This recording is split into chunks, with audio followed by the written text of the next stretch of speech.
Hey everyone, and welcome back to The Explainer. Today we're putting a highly talked about piece of premium audio tech straight under the microscope. We're looking at the Bose QuietComfort Ultra second generation headphones, specifically that limited edition driftwood sand model. Our goal here? To cut right through the complex marketing jargon, dig into the actual data, and help you figure out exactly what you're getting. We're going to separate the hype from reality, and we'll do it by putting the manufacturer's big promises right up against what real users are actually saying. And honestly, we have to start right here.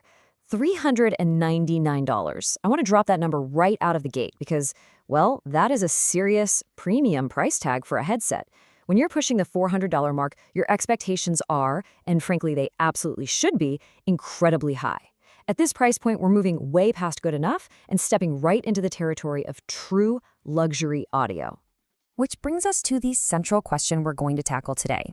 Is this ultimate sound experience actually worth that premium price? Because look, Bose is making some massive promises here.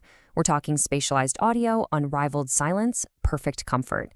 But does the day-to-day reality actually match up to that $399 standard? That's exactly what we're here to find out. Okay, let's dive into this. Here's our roadmap. First, we'll meet the QC Ultra. 2, immersive audio and custom tune. 3, next-level noise cancellation. 4, specs and battery life. And 5, the reality, user reviews. All right, Section 1, meet the QC Ultra. So Bose relies pretty heavily on the rule of 3 to sell this headset. They've built their whole case on 3 massive pillars: sound, silence, and comfort. First up, breakthrough spatialized audio. They basically want you to feel totally surrounded by the music. Second, Bose's best noise cancellation, which is honestly a pretty bold claim considering their history in the space.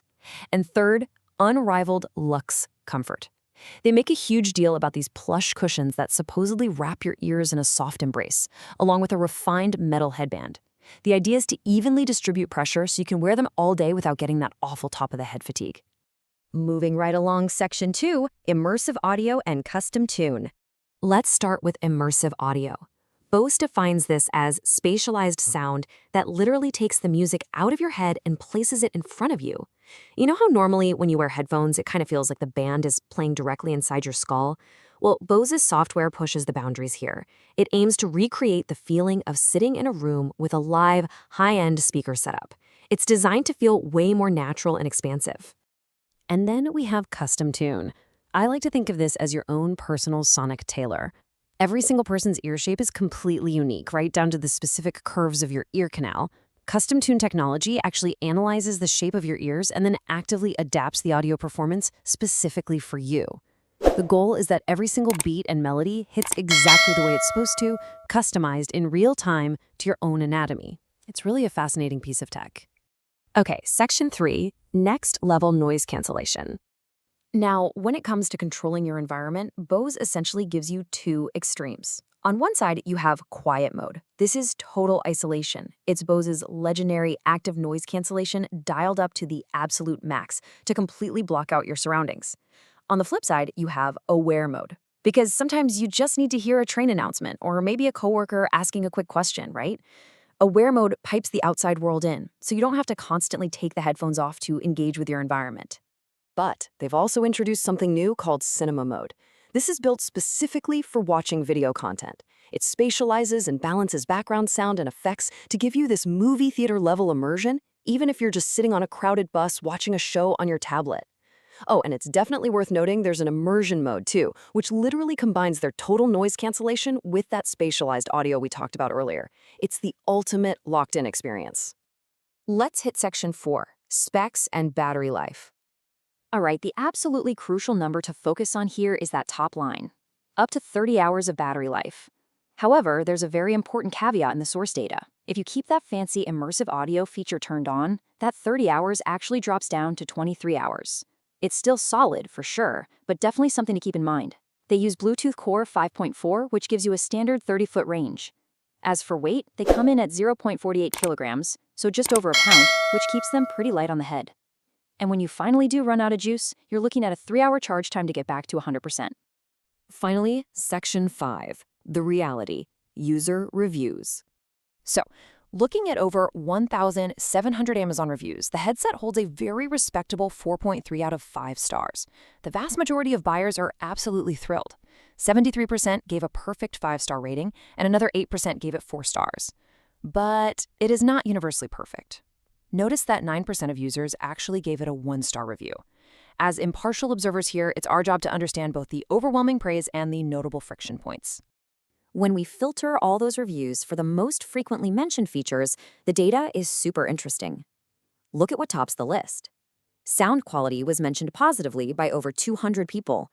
Noise cancellation came in second with 174 mentions, and comfort rounded out the top 3 with 169 mentions.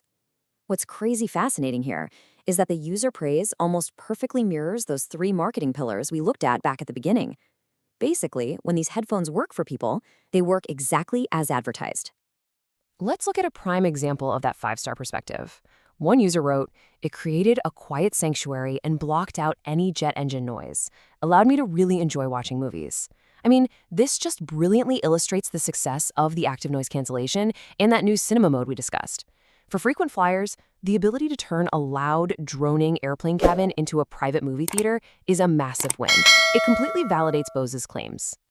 But we have to look at the 1-star reality just as closely. A completely different user experienced this. Headphones are heavy and fall off my head, start rapidly reconnecting and disconnecting. Among the negative reviews, these were definitely the 2 recurring themes. You've got stubborn Bluetooth multipoint glitches where the headset just struggles to seamlessly switch between devices like a laptop and a phone, and then issues with the fit, feeling too loose or heavy for certain head shapes. So what does this all mean? Well, when you're staring down a $399 purchase, it really comes down to what kind of user you are. Do you prioritize absolute, tailored audio perfection in creating a silent sanctuary on a busy airplane? Or is your day defined by needing seamless, glitch-free connectivity as you rapidly bounce between your phone, your tablet, and your work computer? The Bose QuietComfort Ultra 2nd Gen clearly delivers on sound, silence, and comfort for the vast majority of people out there.